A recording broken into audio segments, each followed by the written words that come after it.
राम तुम बड़े दयालु हो, प्रभु जी तुम बड़े दयालु हो। राम तुम बड़े दयालु हो, प्रभु जी तुम बड़े दयालु हो। और ना कोई हमारा है, तुझे एक तेरा सहारा है। और ना कोई हमारा है, तुझे एक तेरा सहारा है। कि नैया डोल रही मेरी, कि नैया डोल रही मेरी। हरि जी अब करो न तुम देरी, हरि जी अब करो न तुम देरी। राम तुम बड़े दयालु हो, हरि जी तुम बड़े दयालु हो। नाथ तुम बड़े दयालु हो, तेरा यश गाया वेदों में, पार नहीं पाया वेदों में। तेरा यश गाया वेदों में, पार नहीं पाया वेदों में। नेति नेति गाया वेदों में, नेति नेति गाया वेदों में। राम तुम बड़े दयालु हो, प्रभु जी तुम बड़े दयालु हो। नाथ तुम बड़े भले हैं बुरे हैं मेरे हैं, तेरी माया के घेरे हैं। भले हैं बुरे हैं मेरे हैं, तेरी माया के घेरे हैं। फिर भी हम बालक तेरे हैं, फिर भी हम बालक तेरे हैं। राम तुम बड़े दयालु हो, हरि जी तुम बड़े दयालु हो। नाथ तुम बड़े दयालु हो। तुम्हारा नाम मिले भगवन, सुबह और शाम मिले भगवन। तुम्हारा नाम मिले भगवन, सुबह और शाम मिले भगवन। भक्ति का दान मिले भगवन, भक्ति का दान मिले भगवन। राम तुम बड़े दयालु हो, हरि जी तुम बड़े दयालु हो। नाथ तुम बड़े दयालु हो। और ना कोई हमारा है, तुझे एक तेरा सहारा है। और ना कोई हमारा है, तुझे एक तेरा सहारा है। कि नैया डोल रही मेरी, कि नैया डोल रही मेरी। हरि जी अब करो न तुम देरी। राम तुम सुन गिरजा अति दृढ़ मति तोरी। इसलिए तुम्हारी मति बड़ी दृढ़ है, बड़ी पक्की है, इसलिए मैं तुमको सुना रहा हूं। सावधान होकर के आप इस बात को सुनो।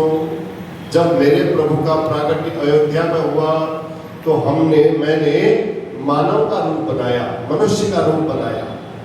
और मानव का रूप बना करके भगवान श्री राम के दर्शन करने के लिए चल पड़े। अब वहां जब दर्शन करने के लिए गए तो पूरी अयोध्या में ऐसी लाइन लगी थी, ऐसी लाइन लगी थी, वहां नंबर आना बड़ा मुश्किल था। कब नंबर आए? सवेरे के खड़े हो, शाम तक नंबर आए। तो भगवान भोलेनाथ कहते हैं कि उस लंबी लाइन को देख करके हम जब वहां दर्शन करने के लिए लगे थे तो हमारे शिष्य कालभूषुंडी जी भी वहां पर आ गए। कालभूषुंडी जी की दृष्टि हम पर पड़ी और उन्होंने हमको पहचान लिया।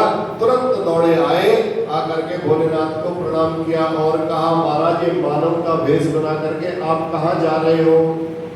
भोलेनाथ ने तुरंत पूछा, भोलेनाथ से तुरंत पूछा कालभूषुंडी जी। भोलेनाथ को मानव रूप में कालभूषुंडी जी पहचान गए। और जैसे ही पूछा तो भगवान ने कहा, आज मेरे इष्ट देव का प्राकट्य हुआ है, मैं श्री राम जी के दर्शन करने के लिए अयोध्या जा रहा हूँ। कालभूषुंडी ने कहा, महाराज आपके इष्ट देव भी वही हैं और मेरे इष्ट देव भी वही हैं। आप भी बाल रूप में भगवान, आपके आपके इष्ट देव भी बाल रूप में है और मेरे इष्ट देव भी बाल रूप में ही है। बताई थी हमने आपको इसको। ठीक, बंदो बाल रूप सोई राम, और काकभूषुंड जी कहते हैं इष्ट देव मम बालक राम, दोनों के बालक राम। कहा प्रभु एक काम करो, हमें भी आप संग में ले चलो, और अगर आप हमें संग में ले चलेंगे तो आपकी कृपा से हमें भी दर्शन हो जाएंगे। अब दूर से दर्शन करना, टीवी में दर्शन करना, एक लाइव करना बड़ा अलग होता है। ठीक, काकभूषुंड जी ने कहा प्रभु हमें लाइन में लगने की कोई जरूरत नहीं है, हम आपको एक तरीका बताते हैं। अगर आप हमसे कहोगे, हमारी तो देखो भगवान ने ऐसी कृपा किया, हम तो कौवे का रूप बना कौवे के रूप में हैं, हम जाएंगे ऊपर छत पर बैठ जाएंगे, छत पर बैठ के बड़े आनंद से अपने प्रभु का दर्शन करेंगे। आपको लाइन में ही लगना पड़ेगा, इसलिए आप हमें लेकर के चलो, हम आपको एक युग के बताते हैं। मानव रूप बना करके जब हम दर्शन करने जाएंगे तो हमें भगवान भोलेनाथ ने कहा एक काम करते हैं, चलो अब एक ज्योतिषी का रूप बना करके हम उनके घर पर चलते हैं। और काकभूषुंड जी ने प्रचार कर दिया कि अयोध्या में एक बहुत बड़े ज्योतिषी आए हैं। एक ने दूसरे को कहा, दूसरे ने तीसरे को कहा, तीसरे ने चौथे को कहा। ऐसा बात कहते कहते अंदर तक जहाँ माता कौशल्या आदि सारी माताएं बैठी थी वहां तक ये बात पहुंच गई दासियों के माध्यम से। तो भोले बाबा ने कहा ठीक है, ये विचार, ज्योतिषी बन गए। ठीक, कोई भगवान शिव के पास जाता, अब भगवान उनका भूत भविष्य सब बता देते हाथ दे करके। अब किसी ने, एक ने कहा बिल्कुल मेरी बात तो बिल्कुल सत्य बताई, दूसरे ने कहा मेरी बात तो उससे भी ज्यादा सत्य बताया। ऐसा जब अंदर तक ये बात पहुंची तो मैया को कहा, मैया एक बहुत बड़े ज्योतिषी आए हैं, शंकर जी उनका नाम है, और वो ज्योतिषी आए हैं, उनके अगर आप आदेश दें तो उनको हम अंदर बुला करके ले आए।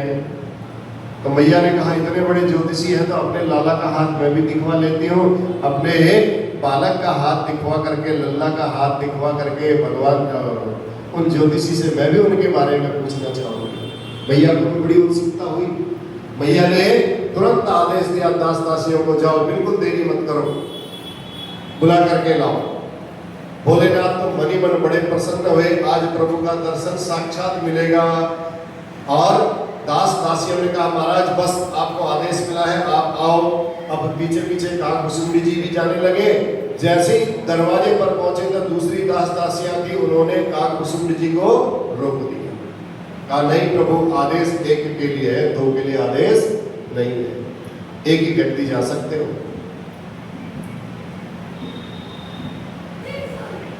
भोले बाबा ने कहा, काकभूषुंड जी से कहा अपने राम तो चले दर्शन करने के लिए। काकभूषुंड जी ने तुरंत पांव पकड़े भोलेनाथ के, कहा प्रभु अगर आपने यहाँ पर अकेले जाने का प्रयास किया तो मैं सबके बीच में बता दूंगा ये साक्षात महादेव आए हुए हैं। अब जब सबको पता चलेगा साक्षात महादेव आए तो उनके चरण तो बाद में पकड़ेंगे, पहले आपके चरण पकड़ेंगे। इसलिए यहाँ भगदड़ मच जाएगी और यहाँ दर्शन बेला में बहुत बाधा आ जाएगी।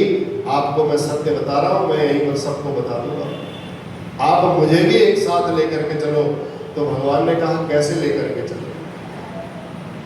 विचार किया भोलेनाथ ने। तो फिर भोलेनाथ ने कहा ये भी भक्त आदमी है, इसको भी ले जाना बहुत जरूरी है।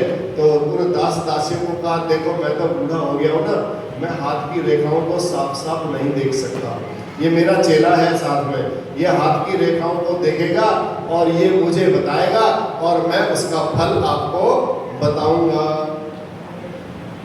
फिर ये बात अंदर भेजी गई कौशल्या मैया के पास कि एक चेला भी आया हुआ है साथ में, वो भी आना चाहता है। कौशल्या मैया ने कहा उसको भी बुला करके ले आओ।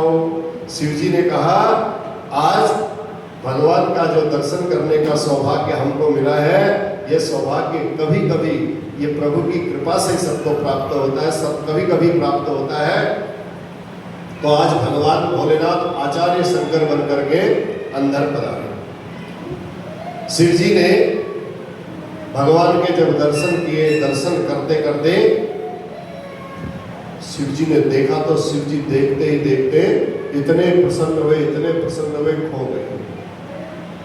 कौशल्या मैया ने कहा बाबा मैंने आपको इनका हस्त दर्शन करके ये बताने के लिए पूछा है कि इनका भविष्य कैसा है।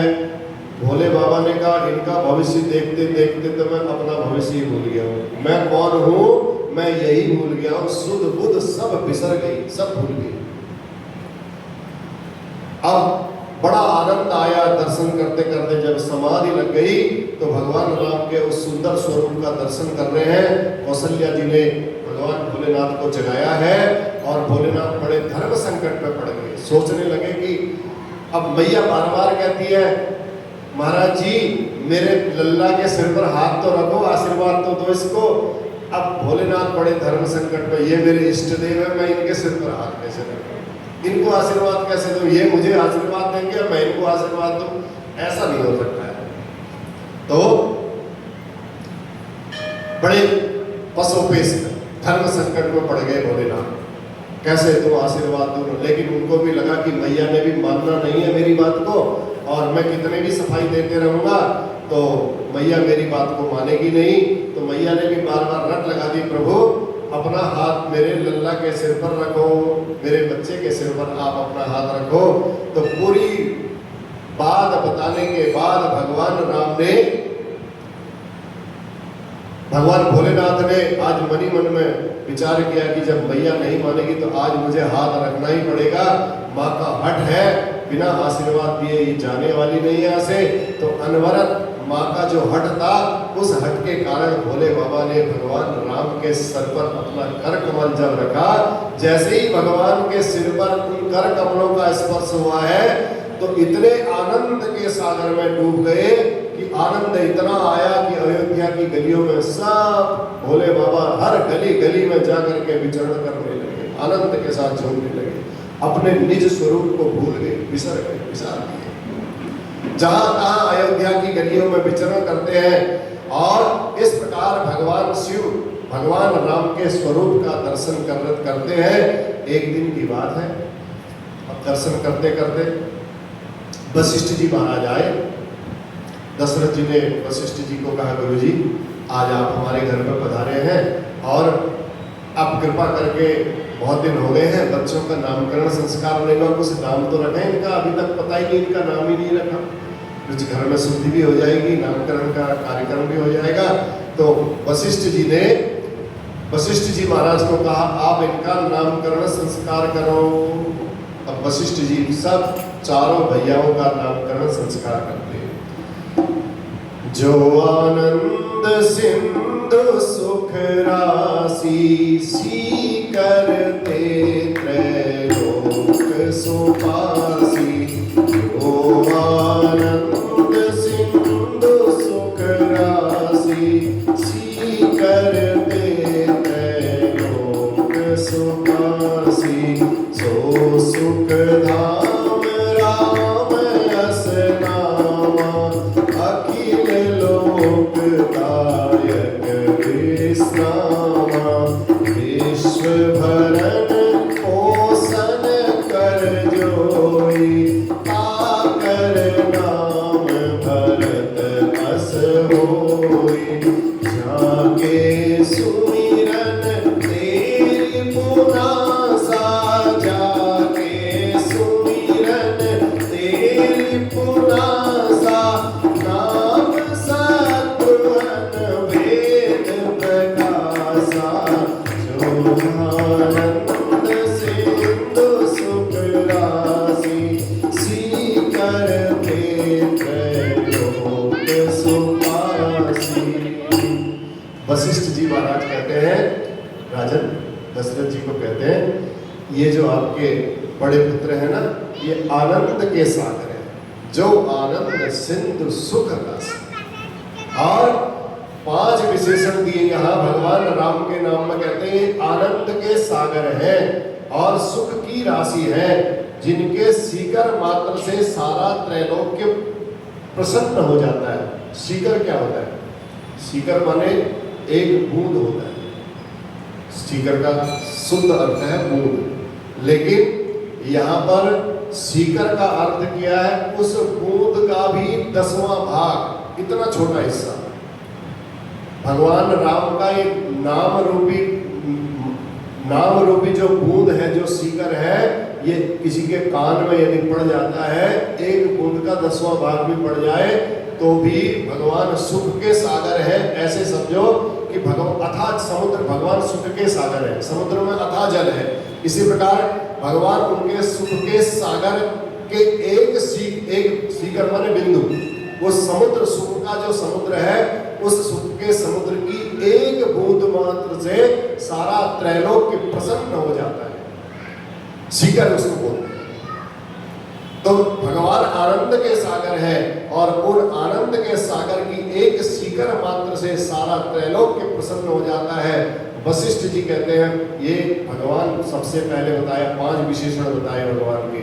सबसे पहले बताया भगवान आनंद के सिंधु है, और दूसरा बताया सुख की राशि है, सुखी सुख है। भगवान का नाम लेने के बाद दुख तो मतलब ही नहीं होता, और जिनके सीकर मात्र से, एक बूंद मिल जाने मात्र से सारा त्रैलोक्य प्रसन्न हो जाता है, ऐसे परम प्रभु का नाम है श्री राम। इसलिए बोलिए सियावर रामचंद्र भगवान की।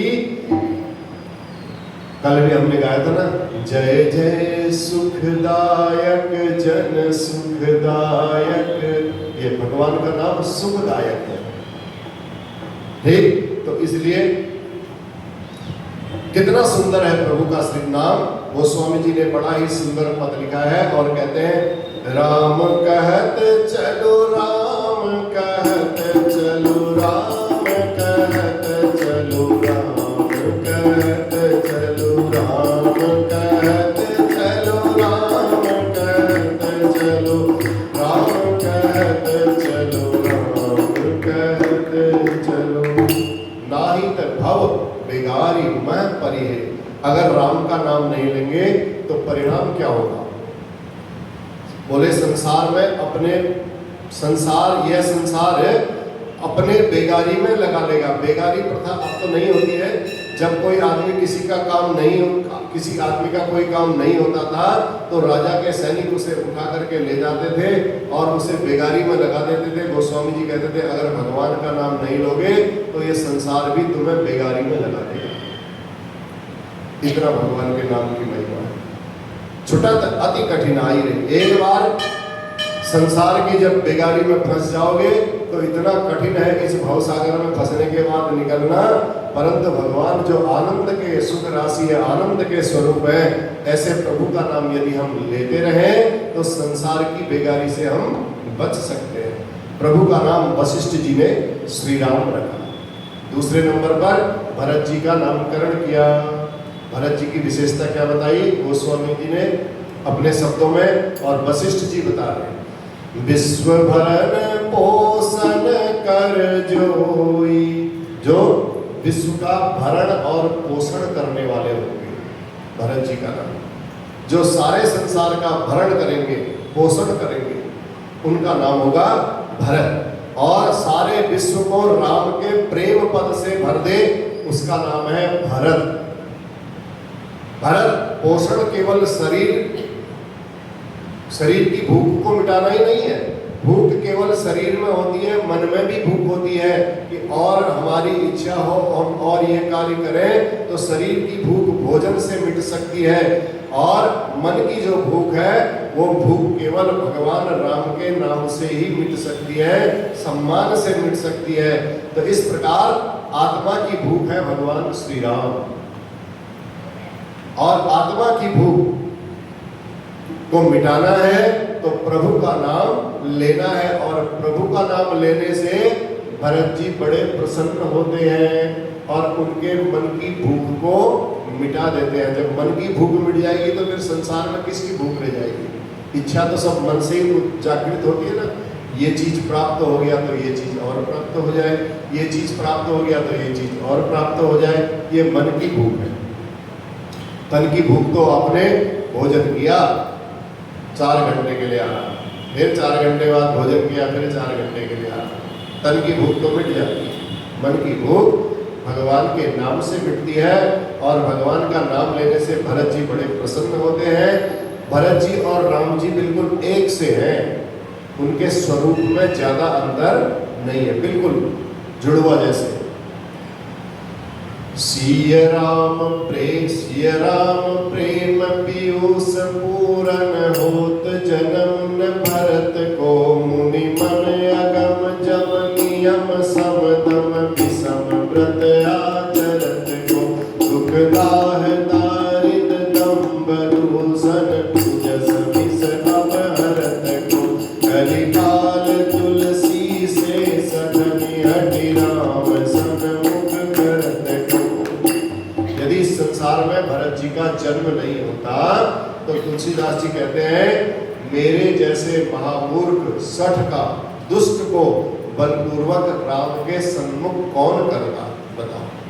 अगर भगवान का जन्म, भरत जी का जन्म नहीं होता।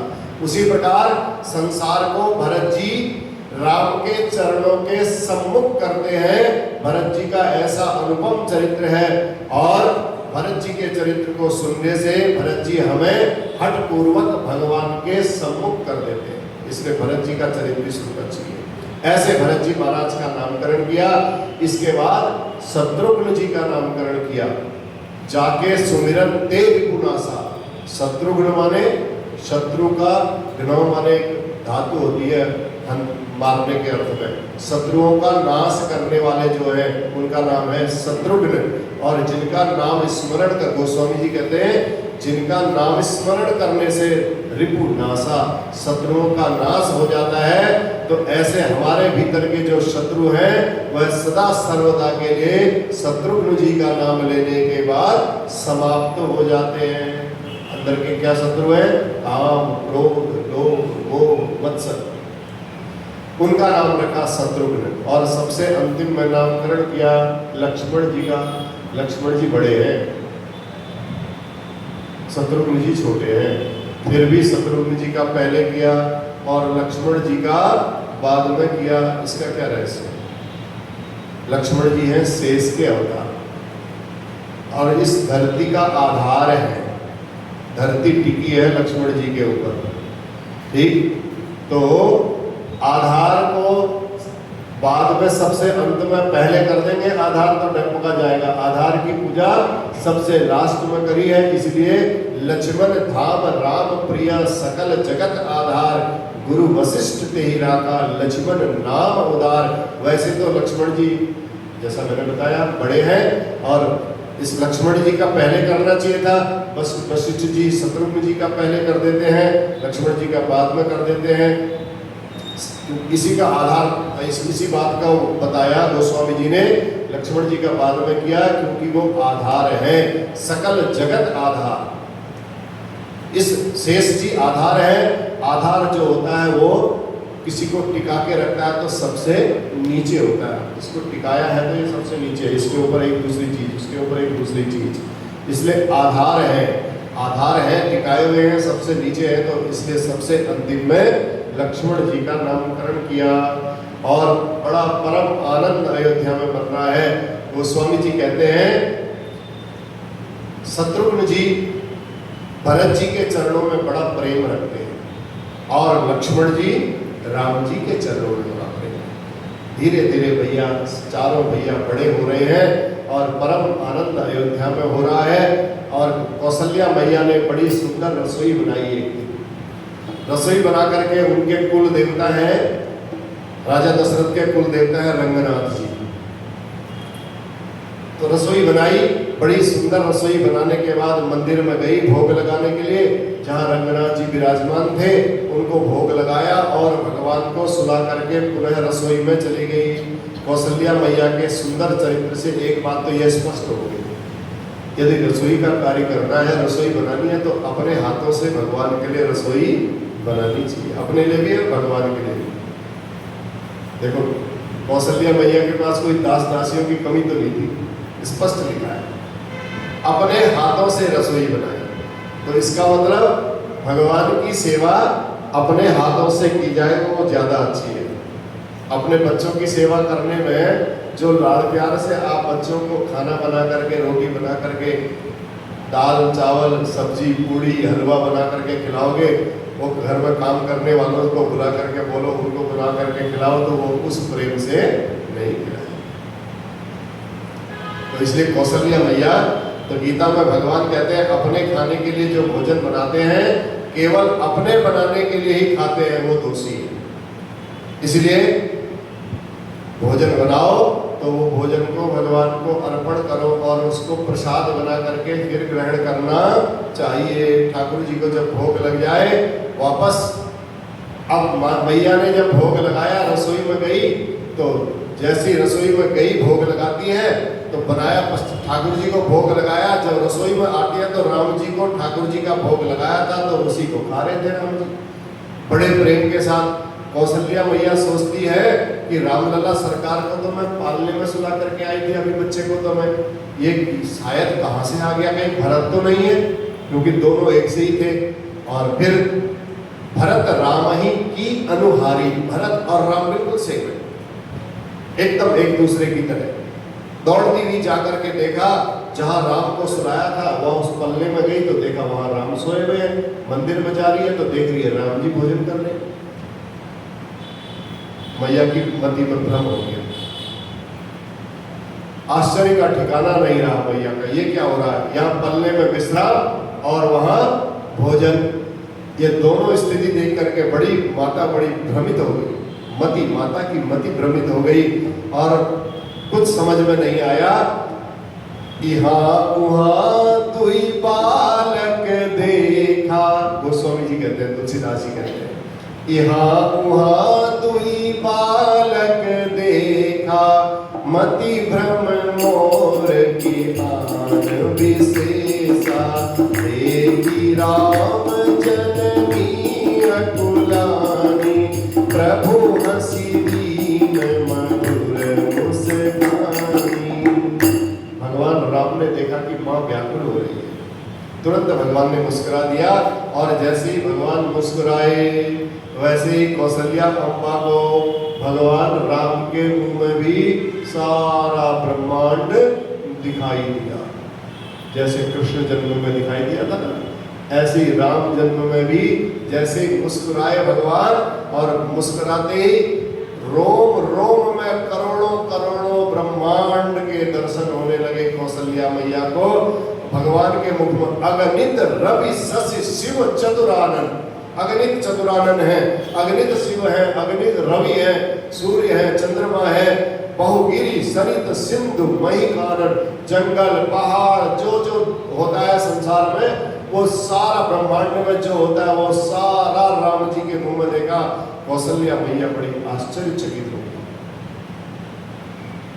सब प्रकार से बलवती माया को देखा और अत्यंत भयभीत हाथ जोड़ करके खड़ी हो गई।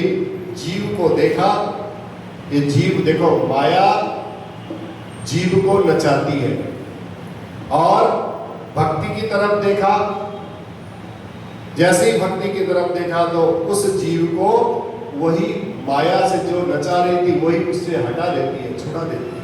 भक्ति की दृष्टि से आप देखोगे तो आप वहां से हट जाओगे, आप जीव की दृष्टि से देखोगे तो उससे आप और जुड़ जाओगे, संबंध होगा। इसलिए कौशल्या मैया सोच रही है कि इन भगवान की मैं स्तुति कैसे करूं।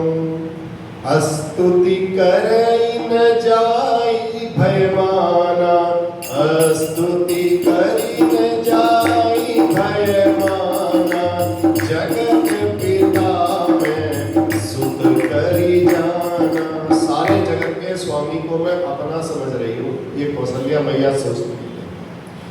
बड़ा अपराध हो गया मेरे से, स्तुति कर रही है।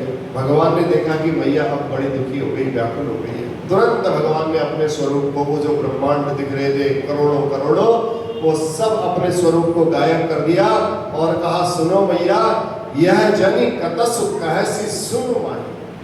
हे मैया, इस बात को तू किसी से मत बताना। यह जनी जो तूने ये जाना है, कतसु कहसी सुनु माही, किसी को तूने इससे कहना नहीं है इस बात को कि मैं भगवान हूँ, ये बात बतानी नहीं है। देखो अपनी मैया को आज स्पेशल बात बता दी भगवान ने। कौशल्या मैया ने कहा, जब बताना ही नहीं था तो आपने मुझे इस स्वरूप का दर्शन क्यों कराया, ये बताओ। जब बताना ही नहीं था, एक कह रहे हो दिखा भी रहे हो और दूसरी तरफ कह रहे हो कि बताना भी मत, ऐसा कैसे हो सकता है। आपने दिखाया क्यों? भगवान ने कहा दिखाया इसलिए क्योंकि मैंने आपको आशीर्वाद दिया था। क्या आशीर्वाद दिया था? मातु विवेक अलौकिक तोरे, कबहु न मिटी अनुग्रह मोरे। अब मेरी कृपा से जो तुम्हारा ये अलौकिक ज्ञान है ये कभी नष्ट नहीं होगा। अच्छा, अगर मैंने अपने विराट रूप का दर्शन नहीं कराता तो मेरा बाल रूप कितना मधुर है, आप ईश्वरीय स्वरूप को भुला देते। ठीक, मेरे बाल स्वरूप के आगे ईश्वरीय रूप को भुला देते, इसलिए मैंने अपने विराट रूप का दर्शन कराया। लेकिन माँ, मैं आपको प्रण देता हूँ, मैं आपको विश्वास दिलाता हूँ कि जो बात मैंने आपको बोली है, जो बताई है, ये बात आप किसी को नहीं बताएंगी। अच्छा, क्या वचन दिया था? मनु और शतरूपा ने जब तपस्या की थी, क्या मांगा था? शतरूपा जी ने क्या मांगा था? प्रभु, मुझे आपका स्मरण बना रहे। और शतरूपा जी ने ये मांगा तो मनु जी ने बोला, मुझे ठीक इसका उल्टा दे दो। क्या उल्टा दे दो? मुझे आपका स्मरण नहीं बना रहे, केवल मैं बाल रूप में आपका आनंद लेना चाहता हूँ, मैं बालक के रूप में आपका आनंद लेना चाहता हूँ। तो भगवान कहते हैं, मुझे वो वचन भी तो पूरा करना है। तुम्हें अपना रूप दिखा करके मैंने आशीर्वाद दे दिया है, कबहु न मिटी अनुग्रह मोरे। ये जो मैंने अपना रूप आपको दिखाया है, मातु विवेक अलौकिक तोरे, ये जो तुमको जो मैंने अपना स्वरूप दिखाया, ये स्वरूप तुम्हें कभी नहीं भूलेगा आज के बाद। लेकिन तुमने किसी को बताना भी नहीं है। एक दिन की बात, कुछ समय बाद गुरुजी ने जाकर के भगवान जी का चूड़ा कर्म संस्कार किया, ब्राह्मणों को बुलाया, बहुत सारी दक्षिणा दी, बहुत सारे धन दौलत से उनको सबको प्रसन्न किया। चारों सुंदर राजकुमार, बड़ा मनोहर अपार चरित्र उनका वहां हो रहा है। एक दिन भोजन करते समय दशरथ जी ने भगवान श्री राम को आवाज निकाली, कहा, बेटा भोजन कर लो, आ जाओ। क्योंकि दशरथ जी थे, अकेले भोजन करना उनको अच्छा नहीं लगता था, तो इसलिए हमेशा प्रभु को अपनी गोद में बैठा करके भोजन कराते थे। ये दशरथ जी का नियम था। भोजन करत बोल जब राजा, नहीं आवत तजी बाल समाजा। भोजन करत बोल जब राजा, नहीं आवत तजी बाल समाजा। भगवान बच्चों के साथ खेल रहे हैं, छोटे छोटे बच्चों के साथ। अब बच्चों के साथ खेल रहे हैं, पिताजी आवाज लगा रहे हैं, तो भगवान को लगा कि मैं बच्चों के साथ छोड़ करके कैसे खाना खाने जाऊं। ठीक, अपने बाल समाज को छोड़ना नहीं चाह रहे हैं। दशरथ जी कहते हैं, कौशल्या जी की ओर इशारा करके कहते हैं, देवी तुम ही पकड़ करके ले आओ, मेरी नहीं सुनेगा। कौशल्या जी जैसे ही भगवान को पकड़ने के लिए दौड़ती है, जाती है, भगवान ठुमुक ठुमुक ठुमुक कर करके ठुमुक ठुमुक प्रभु चले ही पर आए। छोटे छोटे पांवों से प्रभु भगवान कौशल्या की ओर बढ़ करके चलने लगे, आने लगे उसके। तो भगवान भागने लगे, कौशल्या पीछे पीछे भाग रही है, प्रभु आगे आगे दौड़ रहे हैं, छोटे छोटे पांव से ठुमुक ठुमुक करके। और अंततो गत्वा उनको पकड़ा। गोस्वामी जी कहते हैं, निगम नेति शिव अंत न पावा। निगम नेति, निगम माने वेद, जिसको नेति नेति कह करके पुकारते। नेति माने न इति, इसका कोई अंत नहीं है। नेति का मतलब इसका कोई अंत नहीं है। निगम नेति शिव अंत न पावा, इनका कोई अंत नहीं पा सकता है। ताही धरे जननी हटि धावा। आज कौशल्या मैया वही ठुमुक ठुमुक चलते हुए भगवान को जबरदस्ती पकड़ करके ले आई।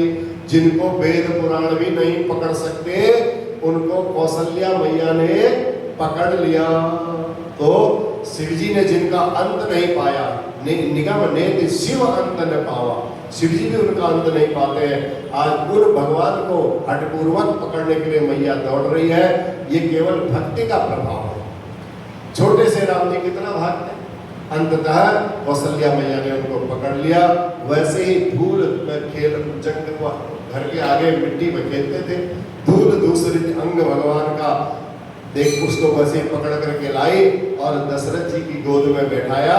उसी अवस्था में भगवान राम को बड़े प्रेम से दशरथ जी ने अपनी गोद में बैठाया और बड़े प्यारे लग रहे हैं। वात्सल्य इतना दशरथ जी का कि वह धूल दूसरित राम जी भी उन्हें इतने प्यारे लग रहे हैं। भगवान राम का तो मन ही नहीं लग रहा भोजन में। क्यों नहीं लग रहा है? क्योंकि उनके मन में तो बाल सखाओं के साथ खेल में जाना है, खेल खेलने के लिए जाना है। दशरथ जी का मोह देखो। अब धूल दूसरित बालक को कोई लेकर के आए, भैया लेकर के आए, पिताजी की गोद में बैठा है, तो पिताजी कहते हैं थोड़ा सा साफ तो करते इसको कम से कम, फिर बैठा।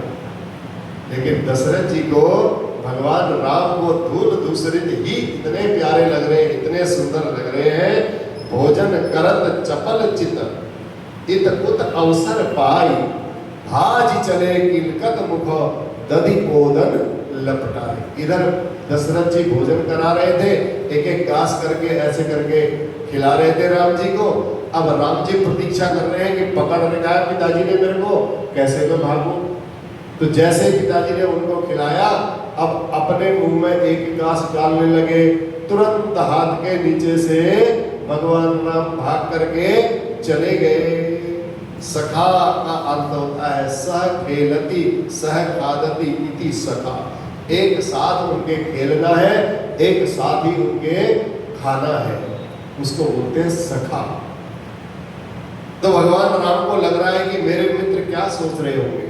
राम तो सारी लीलाएं करना शुरू कर दी। राम जी कह रहे हैं खेलने में हमारे साथ और खाने में अकेले अकेले, तो इसलिए भोजन लिया। तो भगवान ने भाज चले किलकत, हंसते हुए भागे और दधि ओदन लबड़ा, मुंह में भी दधि और भात, दही और भात मुंह में भी लगाया, हाथ की मुट्ठी में भी पकड़ा और उसको लेकर के भाग गए। अब दशरथ जी ने जैसे ही भगवान राम के मुख में ग्रास दिया तो राम जी बिना मन के भोजन का निवाला स्वीकार करते हैं और जगह नहीं मिली। किंतु दशरथ जी ने जैसे ही अपने ग्रास को, हाथ को उठाया खाने के लिए और भगवान राम उनके हाथ के नीचे से भाज चले किलकत मुख दधि ओदन लपटाए। भगवान राम किलकारी मारते हुए, किलकत माने किलकारी मारते हुए दही भात को अपने मुंह में लगाते हुए भाग चले और मुट्ठी में जो दबाया था उसको आंगन में ही छोड़ दिया। प्रेम के साथ अपने मित्रों के साथ जाकर के क्रीड़ा करने लगे। बचपन से ही देखो भगवान की लीला, सबका ध्यान सबकी ओर बराबर है। भगवान सबकी ओर देख रहे हैं, सबका ध्यान रख रहे हैं, सखाओं का ध्यान रख रहे हैं। मेरे सखाओं का क्या होगा उनके बारे में सोच रहे हैं। मेरे पास नहीं, अगर मैं उनके पास नहीं जाऊंगा तो माता पिता का भी ध्यान रख रहे हैं। प्रेम से बुलाया, भोजन करत बुलावत राजा। राजा ने जब बड़े प्रेम से बुलाया तो राम जी नहीं आए तो कौशल्या भैया के हाथों पकड़ करके राम जी फिर दशरथ जी के पास आए। उनका भी सम्मान रख रहे हैं, उनका भी सम्मान रख रहे हैं और अपने सखाओं का भी सम्मान रख रहे हैं। यही भगवान का स्वभाव प्रकट हो रहा है। सबको भगवान ने अपनी जूठन आंगन में बिखेर दी। जितने हाथ में ले गए थे बांध करके, ऐसे झपटा मारा थाली में से और भागे। काग भुसुंडी जी महाराज, क्यों उन्होंने उसको जाकर के आंगन में बिखेरा? क्योंकि काग भुसुंडी जी महाराज राम जी की जूठन का ही प्रसाद ग्रहण करते थे, उसको प्रसाद के रूप में पाते थे भगवान राम की जूठन। जूठन परे अजिर, जो अजिर माने आंगन में जो जूठन पड़ा था। काग भुसुंडी जी कहते हैं मैं 5 वर्ष अयोध्या में रहता हूँ और वहाँ 5 वर्ष पूरे भगवान की जूठन का ही प्रसाद में जो गिर जाती है भगवान के खाई हुई, उसी का प्रसाद मैं ग्रहण करता हूँ। 5 वर्ष तक उसी प्रसाद को स्वीकार करता हूँ। भगवान की बहुत सुंदर सुंदर लीलाएं। इतनी जल्दी समय बीतता गया, कुछ समझ में नहीं आ रहा है। जल्दी जल्दी दिन बीते चले जा रहे हैं। बाल चरित अति सरल सुहाए, सारद शेष शंभु स्तुति गाए। भगवान थोड़े से बड़े हुए तो गुरु गृह गए पढ़न रघुराई, अल्पकाल विद्या सब आई। गुरु गृह गए पढ़न रघुराई, अल्पकाल विद्या सब आई। नाथ काल उठी के रघुनाथा,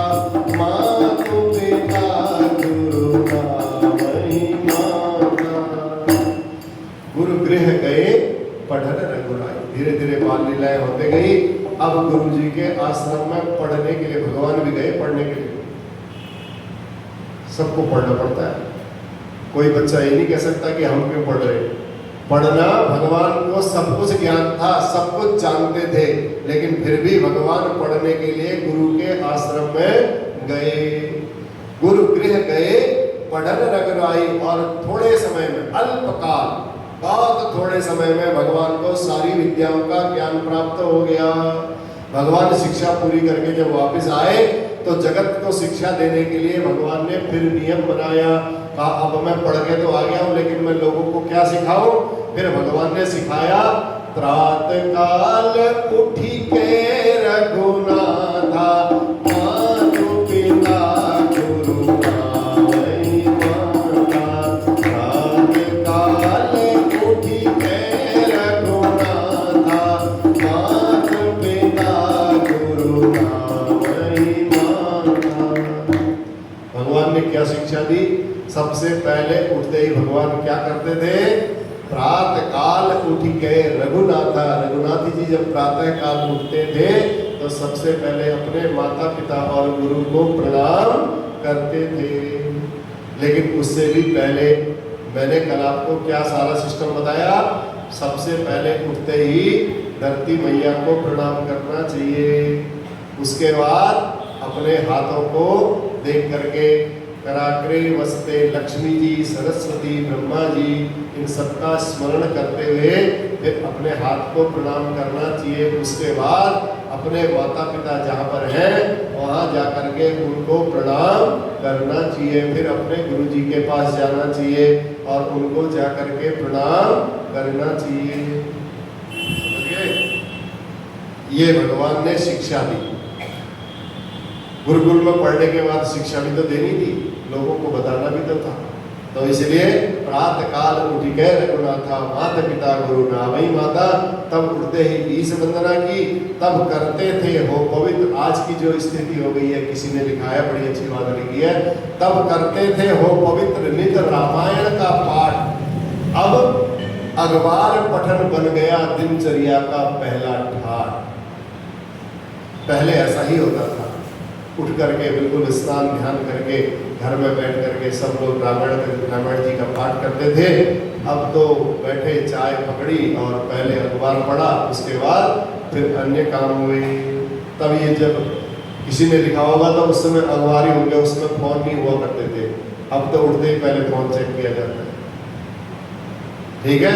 तो इसलिए महाराज की नींद खुली, देखा तुरंत अखबार आया, नहीं आया, अखबार वाला आया, आ गया अखबार वाला आया, चलो चाय बनाओ, पहले अखबार पढ़ लो। तो गुरु गृह गए पढ़न रघुराई, अल्पकाल सब विद्या। जब भगवान गए गुरु जी के यहाँ, बहुत थोड़े समय में उन्होंने विद्या अध्ययन कर लिया। और जब विद्या अध्ययन कर लिया, बड़ी सुंदर व्यवस्था गुरुकुल में। गुरुकुल से जो बालक पढ़ करके आते थे वो आत्मनिर्भर हो जाते थे। अब आजकल की शिक्षा नीति तो ऐसी है ही ना, आत्मनिर्भर होने वाली। जब तक माता पिता है तब तक माता पिता पर ही निर्भर रहते थे। गुरुकुल में तो ऐसी व्यवस्था होती है, सारे कार्य आपको शुरू से ही करने, इतने छोटे छोटे बालक, और सब कार्य प्रातः उठते ही सबसे पहले स्नान करो, उसके बाद गुरुकुल में जितनी सफाई करनी है सारी सफाई करो, उसके तुरंत बाद मंदिर में आरती का समय हो जाएगा, आरती करो, उसके तुरंत बाद ऐसा व्यस्त कार्यक्रम, 5 मिनट की फुर्सत थी, शाम को पढ़ाई खत्म हुई तो जंगल जाओ और जंगल जा करके समिधा एकत्रित करके लाओ, लकड़ियाँ एकत्रित करके लाओ, तब शाम को खाना बनेगा। शाम को आओ तो किसी की सेवा सब्जी में, किसी की सेवा आटा गूंदने में, किसी की सेवा रोटी में, किसी की सेवा बर्तन करने में, फिर ऐसे पूरा सिस्टम बनता था। रात को फिर आरती होगी, आरती के बाद फिर शयन होगा और प्रातः काल उठते ही फिर आरती। ऐसा गुरुकुल में इतना पक्का बना देते थे, इतना पक्का बना देते थे, आत्मनिर्भर बना देते थे। तो इसलिए भगवान की इन शिक्षाओं की जो व्यवस्था है, भगवान ने बड़ी बड़ी सुंदर जी के आश्रम में जाकर के जो अल्पकाल में विद्याएं सीखी, और उस विद्याओं को सीखने के बाद जो लोगों को शिक्षा दी, वो शिक्षा से लोग बड़े आनंद, इसलिए समस्त विद्या भगवान राम के पास अल्पकाल में ही आ गई। बहुत सुंदर शिक्षा दी, सुंदर चरित्र कर रहे हैं, इधर भगवान सुंदर सुंदर लीलाएं कर रहे हैं, उधर गोस्वामी तुलसीदास जी कहते हैं यह सब चरित कहा मैं गाई, आगिली कथा सुनो मन लाई। अब अगली कथा सुनने के लिए बड़े मन लगा करके सुनो, अब आप मन नहीं लगाओगे अगली कथा में। अब अगली कथा हम कल सुनाएंगे, गोस्वामी तुलसीदास जी तो अभी सुना रहे थे, लेकिन हम कल आपको अगली कथा सुनाएंगे। और बड़े प्रेम से कल की कथा में देखो, विश्वामित्र जी भगवान राम के दर्शन करने के लिए राजा दशरथ के पास आ रहे हैं, और राजा दशरथ भगवान राम को अपने प्राणों से भी ज्यादा प्रिय मानते हैं, और उनके आगे ऐसी मांग रख दी विश्वामित्र जी ने, राजा दशरथ को एक बार के लिए विश्वामित्र को ना कहना पड़ा। ये सारी बातें कल बड़ी अच्छी बातें हैं, और इन बातों को हम कल आपको बताएंगे। आइए आज की कथा को यहीं पर विराम करते हैं। आरती के स्वरूप में एक भजन हम फिर आज गाते हैं।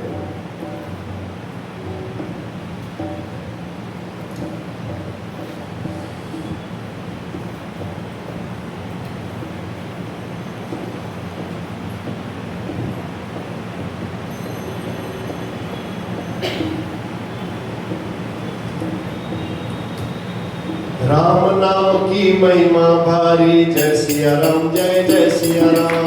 राम नाम की महिमा भारी, आप लोग बोलिए जय सिया राम, जय जय सिया राम, या जय श्री राम, जय जय श्री राम, कुछ भी बोलिए। मंगल भवन मंगल हारी, जय सिया राम, जय जय सिया राम। राम नाम की महिमा भारी, जय सिया राम, जय जय सिया राम। दशरथ घर जन में रघुराई, जय सिया राम, जय जय सिया राम। दशरथ घर जन में रघुराई, जय सिया राम, जय जय सिया राम। बजे महल में अनग बधाई, जय सिया राम, जय जय सिया राम।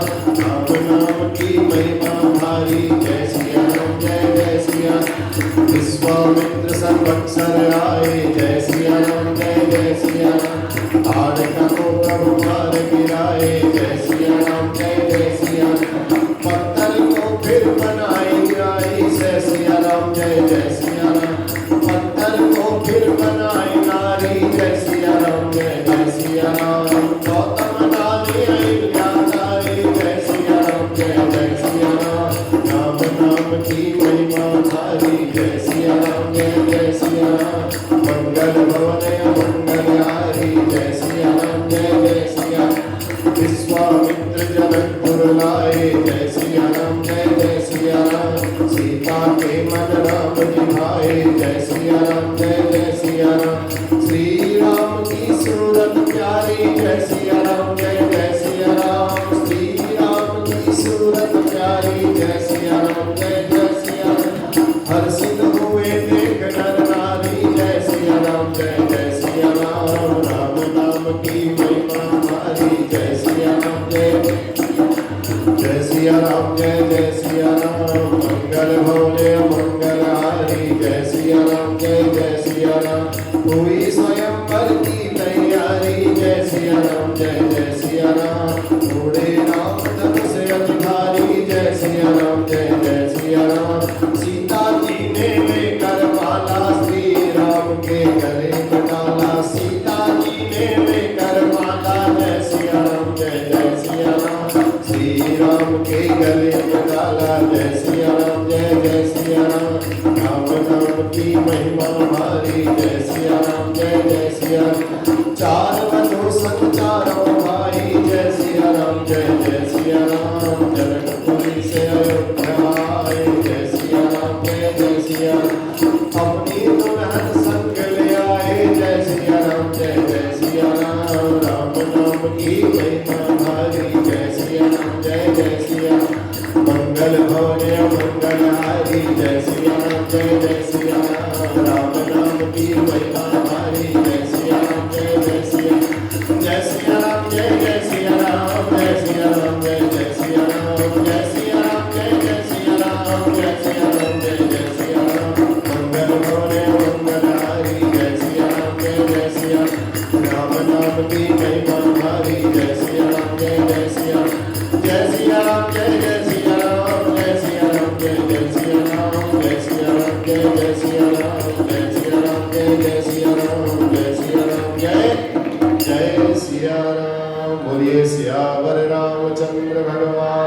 की, उमामहेश्वर भगवान की, लक्ष्मी नारायण भगवान की, पवन सुत हनुमान की, आज के आनंद की, धर्म की जय हो, अधर्म का नाश हो, प्राणियों में सद्भावना हो, विश्व का कल्याण हो, गौ माता की जय हो, गंगा मैया की जय हो, भारत माता की। नमः पार्वती पतये, हर हर हर महादेव। जय जय श्री राधे, जय जय श्री सीताराम। चलिए।